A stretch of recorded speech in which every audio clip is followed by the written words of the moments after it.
গরমের সময় আম পোড়ার শরবত খেতে দুর্দান্ত লাগে।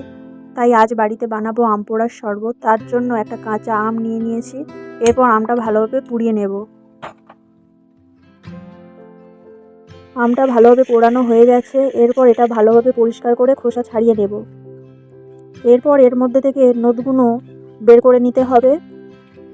নদগুলো ভালোভাবে বের করা হয়ে গেলে এর মধ্যে দেব 3 চামচ চিনি আর 1 চামচ লবণ। এরপর এর মধ্যে দিয়ে দেব পরিমাণ মতো জল।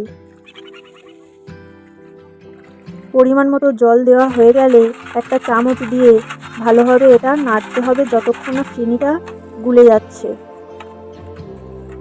এরপর একটা কাঁচের গ্লাসের মধ্যে নিয়ে নিলাম শরবতটা। এরপর এর মধ্যে দেব 2টো আইস। এই আম পোড়ার শরবতটা ঠান্ডা ঠান্ডা খেতে দুর্দান্ত লাগে। এই হলো আম পোড়ার শরবত। এই আম পোড়ার শরবতের রেসিপিটা তোমাদের কেমন লাগলো? তোমাদের যদি ভালো লেগে থাকে অবশ্যই করে লাইক করবে।